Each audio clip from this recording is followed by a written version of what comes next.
សូមលំអរកាយកាត់ថ្វាយបង្គំព្រះពុទ្ធព្រះធម៌និងព្រះសង្ឃសូមគោរពនឹងជម្រាបសួរបងប្អូនជនរួមភាសាថ្ងៃនេះខ្ញុំនឹងមកធ្វើការអានបន្តនៅត្រង់កិច្ចព្រមព្រៀងស្ដីពីដំណោះស្រាយនយោបាយរួមមួយនៃចំនួនកម្ពុជានៅត្រង់ទំព័រទី184បាទដែលជាការអានទាំងស្រុងពុំមានការបកស្រាយនោះទេបាទអញ្ចឹងខ្ញុំសូមធ្វើការអានដូចតទៅទំព័រទី184ផ្នែកទី4ការដកកងកម្លាំងបរទេសនិងការពិនិត្យបញ្ជាក់មាត្រាទី8ពេលកិច្ចព្រមព្រៀងនេះចូលជាធរមានភ្លាមរាល់កងកម្លាំងទីប្រឹក្សានិងបុគ្គលិកយោធាបរទេសទាំងឡាយណាដែលមាននៅក្នុងប្រទេសកម្ពុជារួមទាំងសភាវុធគ្រាប់រំសេវនិងសម្ភារៈរបស់គេត្រូវដកចេញពីកម្ពុជានិងមិនត្រូវត្រឡប់មកវិញទេការដកកងកម្លាំងនិងការមិនវិលត្រឡប់នេះនឹងត្រូវស្ថិតក្រោមការត្រួតពិនិត្យបញ្ជាក់របស់អ៊ុនតាក់ស្របតាមឧបសម្ព័ន្ធទី2ផ្នែកទី5ការឈប់បាញ់គ្នានិងការបញ្ឈប់នៅជំនួយយោធាពីខាងក្រៅមាត្រាទី9ការឈប់បាញ់គ្នាត្រូវចាប់អនុវត្តចាប់តាំងពីពេលដែលកិច្ចព្រមព្រៀងនេះចូលជាធរមានគ្រប់កងកម្លាំងទាំងអស់ត្រូវដោះដៃឈប់ច្បាំងគ្នាភ្លាមហើយត្រូវផ្អាកឈប់ធ្វើសកម្មភាពប្រទុសរាយទាំងអស់និងឈប់ដាក់ពង្រាយទ័ពចលនាទ័ពឬធ្វើសកម្មភាពទាំងឡាយណាដែលនាំឲ្យពង្រីកដែនដីដែលខ្លួនត្រួតត្រាឬក៏ដែលអាចនាំទៅរកការប្រយុទ្ធគ្នាជាថ្មីហេតុនេះបណ្ដាហត្ថលេខីស្នើដល់ក្រុមប្រឹក្សាសន្តិសុខអង្គការសហប្រជាជាតិ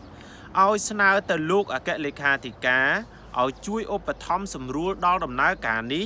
រហូតដល់ពេលដែលផ្នែកយោធារបស់អ៊ុនតាក់អាចមានលទ្ធភាពពិនិត្យមើលតាមដាននិងបញ្ជាក់អំពីការឈប់បាញ់គ្នានេះមាត្រាទី10នៅពេលកិច្ចព្រមព្រៀងនេះចូលជាធរមានត្រូវបញ្ឈប់ជាបន្ទាន់នៅជំនួយយោធាបរទេសទាំងអស់ឲ្យទៅភាគីកម្ពុជាទាំងអស់មាត្រាទី11ទិសដៅនៃការរៀបចំផ្នែកយោធាក្នុងដំណាក់កាលអន្តរកាលក៏ត្រូវធ្វើឲ្យស្ថានភាពអធិស្ឋានក៏ត្រូវធ្វើឲ្យស្ថានភាពសន្តិសុខមានស្ថិរភាពនិងកសាងទំនុកចិត្តបណ្ដារវាងភាគីក្នុងជម្លោះដើម្បីពង្រឹងគោលបំណងនៃកិច្ចព្រមព្រៀងនេះនិងដើម្បីទប់ស្កាត់គ្រោះថ្នាក់នៃការវិលត្រឡប់ទៅរកសង្គ្រាមវិញបទបញ្ញត្តិលម្អិតស្ដីពីការត្រួតពិនិត្យការតាមដាននិងការបញ្ជាក់អំពីការឈប់បាញ់គ្នានិងវិធានការពាក់ព័ន្ធរួមទាំងការបញ្ជាក់អំពីការដកទ័ពបរទេសនិងការប្រមូលផ្ដុំការដាក់ក្នុងបន្ទាយនិងការដោះស្រាយជាចុងក្រោយ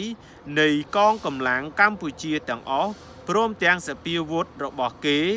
នៅក្នុងដំណាក់កាលអន្តរកាលមានចែងនៅក្នុងឧបសម្ព័ន្ធទី1ជំពូកកនិងឧបសម្ព័ន្ធទី2បាទអញ្ចឹងយើងចប់ហើយនៅត្រង់ទំព័រទី184នេះយើងនឹងជួបគ្នានៅវីដេអូក្រោយទៀតហើយបងប្អូនដែលចង់បានសភៅកិច្ចព្រមព្រៀងអាចធ្វើការខមមិនបានបងប្អូននៅប្រទេសណាក៏អាចយកសភៅកិច្ចព្រមព្រៀងយកទៅអានបានដែរហើយបងប្អូនចង់ដោនឡូតដោយខ្លួនឯងផ្ទាល់ក៏បានសភៅនេះមិនមែនជាការលក់ដូរធ្វើជាអាជីវកម្មទេសម្រាប់បងប្អូនដែលចង់បានសភៅផ្ទាល់យកទៅអានណាហើយបើសិនជាចង់យកដំណរ link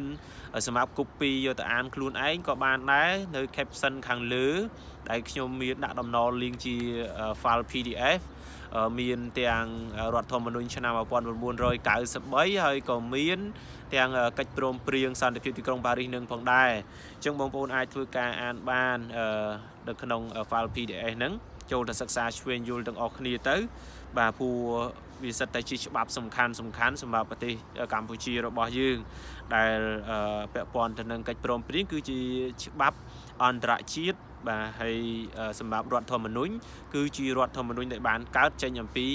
ច្បាប់កិច្ចព្រមព្រៀងអញ្ចឹងវាសិតតែជាច្បាប់ជាតិរបស់យើងច្បាប់ជាតិនិងច្បាប់អន្តរជាតិសម្រាប់ខ្មែររបស់យើងអញ្ចឹងបងប្អូនអាចចូលរួមនៅក្នុងការសិក្សាឆ្វេងយល់ទាំងអស់គ្នាបាទអញ្ចឹងសូមអរគុណនិងសូមគោរពលាបងប្អូនទាំងអស់គ្នា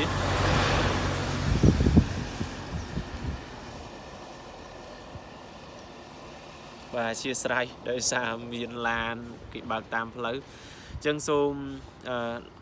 krap bằng cung lia nâng xôm cột lia